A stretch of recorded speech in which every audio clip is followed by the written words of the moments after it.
Welcome to a captivating exploration of Highgrove House, the cherished private residence of King Charles III and Queen Camilla, nestled in the scenic countryside of Tetbury, Gloucestershire. Today we'll delve into the enchanting gardens that King Charles has meticulously transformed into one of the UK's most inspiring landscapes. Join us as we uncover the rich history and unique design features of this royal abode and get an exclusive glimpse into the private lifestyle of the British monarchy. We'll take you through the picturesque gardens, where you'll see how King Charles's vision and dedication have turned them into a verdant masterpiece. Stay with us until the end for a look at an unexpected security feature and a charming treehouse that adds a touch of whimsy to the estate. Highgrove House, acquired by King Charles in 1980, stands as a testament to his passion for organic farming and conservation, complementing his other residences, including Buckingham Palace, Birk Hall in Scotland, and Lewini WMO in Wales.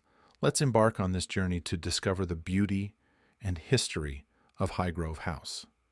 After marrying Camilla Parker Bowles in 2005, who is now the Queen of the United Kingdom, King Charles III continued to make Highgrove House his primary residence. This picturesque estate, spanning 353 acres, has been a beloved home where King Charles raised his sons, William, Prince of Wales, and Harry, Duke of Sussex. Highgrove House has served as a perfect playground for the young princes, offering them ample space and natural beauty. Highgrove House has a rich history that adds to its charm. Built between 1796 and 1798 for the Crawley-Bovey family, who had recently been granted a baronetcy, the estate reflects the elegance of the era. The design, attributed to the 18th century architect Anthony Keck, showcases a striking neoclassical style. This three-story building, constructed from ashlar blocks with a stone and slate roof, features 4 reception rooms, 9 primary bedrooms, a nursery wing, and staff quarters. Many of the original neoclassical decorative elements remain, preserving the estate's historic allure. The house changed hands several times before being purchased by the Macmillan family in the 1950s. Harold Macmillan, who was Prime Minister of the UK from 1957 to 1963, was known for his leadership and was humorously nicknamed Supermac in a 1958 cartoon. The Duchy of Cornwall acquired Highgrove House from the Macmillans in 1980 for a reported £1.1 million. This charming estate, just a 2-hour drive from London, remains a favorite among the royals, with King Charles's sister, Princess Anne, also residing nearby at Gatcombe Park. Before the Duchy of Cornwall acquired Highgrove House, the then Prince of Wales, Charles explored several properties. Gloucestershire, a region familiar to him from his childhood, stood out. He had fond memories of hunting with the Duke of Beaufort in the area, which added a personal connection to the estate. In 1993, the duchy significantly expanded Highgrove's grounds by acquiring Bradfield Farm and additional lands, increasing the estate to a sprawling 1,100 acres. This expansion allowed the prince to further develop the estate, reflecting his commitment to preserving and enhancing its natural beauty. Interestingly, before the duchy's purchase, Prince Charles sought the assistance of Princess Diana in decorating Highgrove while they were still dating. Though he admired her impeccable taste, Princess Diana found the request a bit forward, as they were not yet engaged. After their marriage in 1981, renowned British interior decorator Dudley Poplar was commissioned to design the interiors of Highgrove House. Poplar, who also worked on their apartments at Kensington Palace, described his Highgrove project as a youthful take on the traditional country house look. His designs featured gentle, relaxed interiors with a fresh palette of colors like lime green and aquamarine. During their time at Highgrove, Prince Charles and Princess Diana enjoyed weekends with their sons, William and Harry, creating lasting memories in their picturesque country home. From a young age, King Charles III developed a deep passion for gardening. Alongside his sister, Princess Anne, he was given a small plot at Buckingham Palace, where they could grow their own vegetables. This early introduction to gardening laid the foundation for his lifelong love of cultivating beautiful spaces. Upon acquiring Highgrove House, the prince devoted himself to transforming the neglected and overgrown gardens into a masterpiece. He described Highgrove as a blank canvas, which required a complete overhaul. The estate initially featured a derelict kitchen garden, pasture land, an overgrown copse, and a few hollow oaks. The results of his dedication are nothing short of spectacular. Since opening to the public in 1996, the royal gardens have captivated visitors with their innovative design and lush beauty.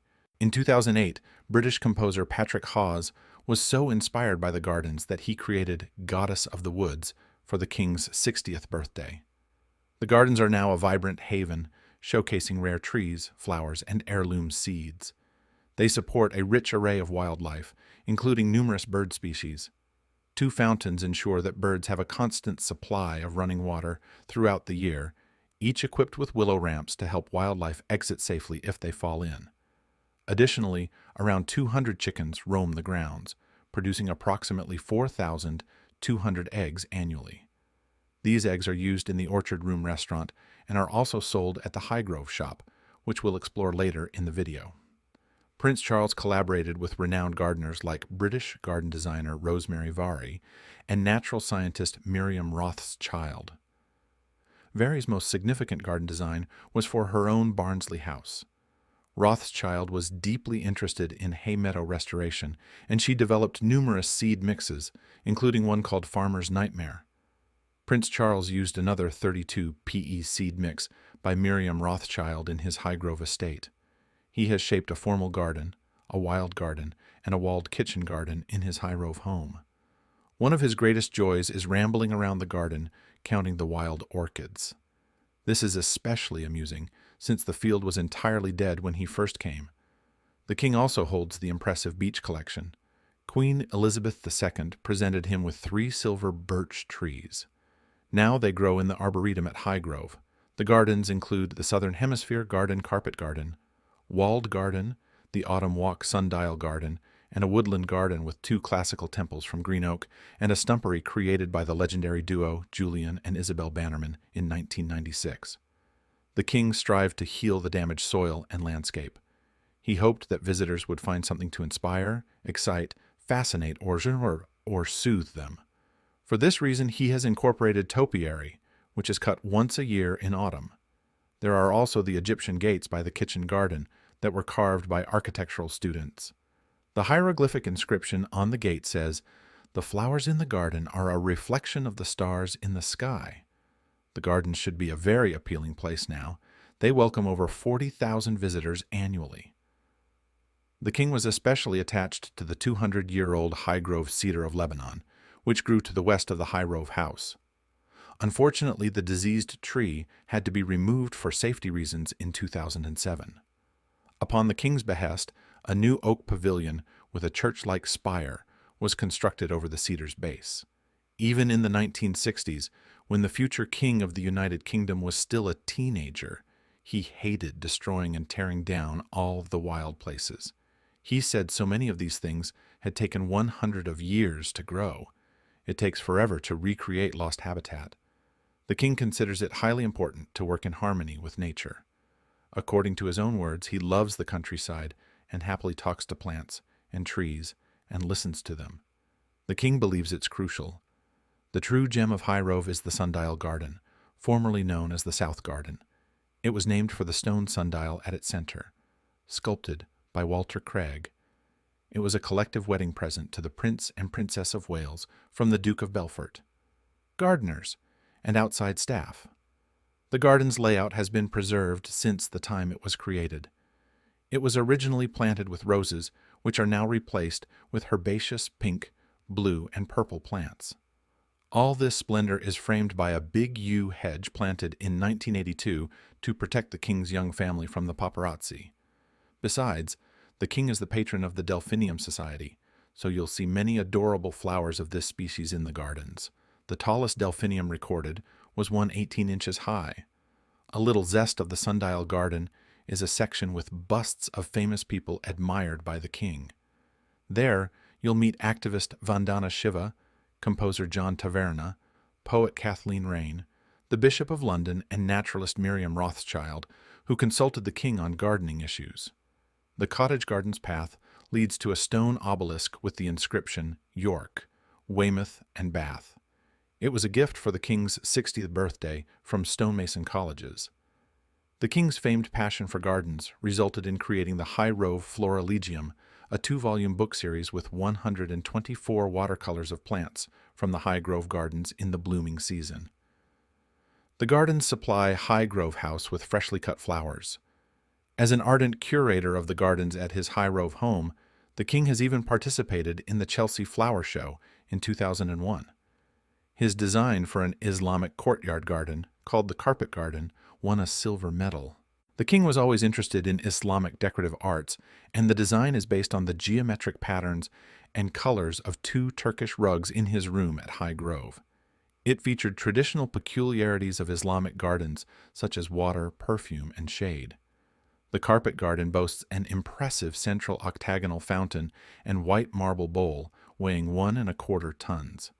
The king's vision was put into life by the gifted hands of Michael Miller from West London, who had already won 5 gold medals at the Chelsea Flower Exhibition. He said this design was one of the most technically demanding yet fascinating. The garden was transferred to the Highgrove home after the show closed. The king kindly shared his success with the whole team, calling the silver medal a tribute to it. It was the first time a royal family member had designed a garden for the prestigious event, so King Charles obviously made history. There are also 4 semi-detached cottages named the Council Houses and Beehive Pavilions on the territory of Highgrove. A place of peaceful contemplation called the Sanctuary was constructed in 1999 to celebrate the millennium. A beefyard is built in traditional Cotswold stone designed by influential architect William Bertram, who also created an adorable Prince William's and Harry's treehouse.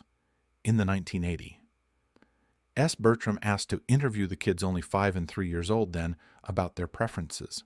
Prince William said, "I want it to be as high as possible so I can get away from everyone, and I want a rope ladder which I can pull up so no one can get at me."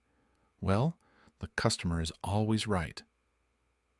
The original sketch featured a notation about the tall climbing pole, pointing to wooden broomstick steps, with the inscription, "Should these go up as high as this?"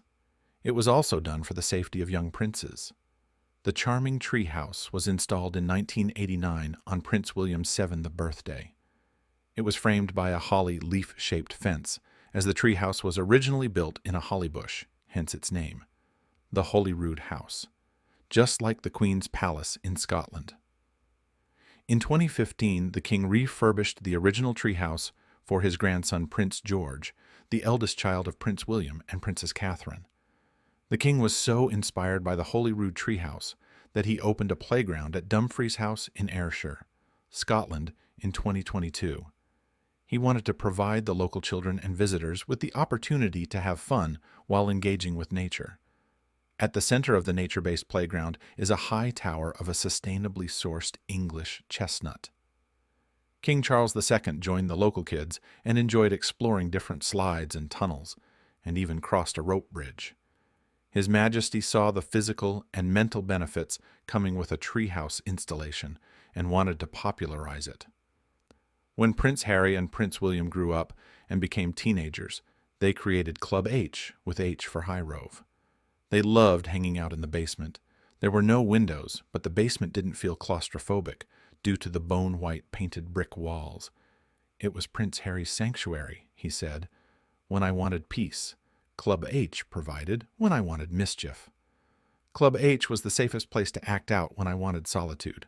What better than a bomb shelter in the middle of the British countryside?" The princes decorated their space with nice pieces from different royal residences: Persian rug, red Moroccan sofas, wooden table, electric dartboard, drinks trolley, and an immensely loud stereo system. To get to Club H, they had to pass several wine cellars with fanciest bottles and storerooms stuffed with absurd gifts from foreign governments, Prince Harry said. Nobody wanted these goods, but they could be neither re-gifted nor donated, so the staff carefully logged the gifts and sealed them away. In 1982, a catastrophe happened at Highgrove. A severe fire significantly damaged the house. The splendid interior greatly suffered. Just like the west facade, it required substantial repairs. The artist Felix Kelly, who previously painted Henbury Hall in Henbury, created his artistic impression of a remodeled neoclassical Highgrove. The architect with a notably varied practice. Peter Falconer remodeled the house in 1987, and the Bristol architect John Hart rebuilt it to the former look in 1094. When Princess Diana departed from Highgrove with her sons in 1992, the interiors were remodeled. Robert Keam, who has also decorated the rooms at the Royal London residence, Clarence House, replaced the interiors at the behest of Queen Camilla. Nowadays, Highgrove is an extremely welcoming place with its wild gardens and sustainable practices. The king has added remarkable exterior details such as a new balustrade, pediment, and pilasters. Solar panels and a natural sewage filtering system reflect his environmental beliefs. King Charles even banned the use of aerosols at home in the 1980s. When His Majesty King Charles III succeeded to the throne in 2022, the control of the opulent property was transferred to his son William, Prince of Wales, who consequently became Duke of Cornwall. The king still rents the Highgrove House from the Duchy of Cornwall. It's his favorite country residence. In 2021, he and Queen Camilla spent the COVID-19 lockdown there. Thus, Highgrove House is substantially protected by security. There's even a steel-lined panic room built to protect the royal couple. The room is meant for use during a potential terrorist attack. A 20F by 20 FD room is located on the first floor. Its smart construction implies that even if the rest of the Highgrove House is destroyed, the iron room will drop intact to the ground floor. Of course, this is a precaution for the extreme case, and other safety measures are applied to the royal house on a daily basis. King Charles himself loves evening patrol at the weekend, during which he notices things and weeds to be removed. His Majesty said, "I'm sure most people come here and think I don't do anything, but I do." There is also a high stone wall framing the estate. The king also practices hedge laying, a traditional countryside skill widespread in the United Kingdom and Ireland. He says it keeps him relatively sane and considers it a good physical exercise. Now, the fact that might suit the tastes of the Downton Abbey fans. There's a devoted team of employers standing behind the home splendor. 15-acre gardens are meticulously cared for by skilled gardeners. Knowing the king's passion for sustainability, they use local materials and crafts to create items that can be further repaired. The 11-member gardening team affectionately calls the king the boss. The staff highly appreciates their job, finding it extremely important, though there's obviously a lot to do. For instance, the main lawn equates to 6 miles of pedestrian mowing. Highgrove House, despite its beauty and historical significance, has faced some controversies over the years. 2 former staff members have shared their experiences through published books, shedding light on different aspects of life at the estate. Paul Burrell, a former butler, published A Royal Duty in 2003, which covers events from the house's purchase up to his departure with Princess Diana in 1995. Similarly, Wendy Berry, a former housekeeper, wrote The Housekeeper's Diary in 1995, detailing her time at Highgrove from 1984 to 1993. Berry's book sparked legal issues because, despite having signed a confidentiality agreement, she published her account, leading to a high court injunction. She released the book in the United States to avoid contempt of court charges, and eventually had to leave the UK. Despite these challenges, Highgrove's allure remains intact.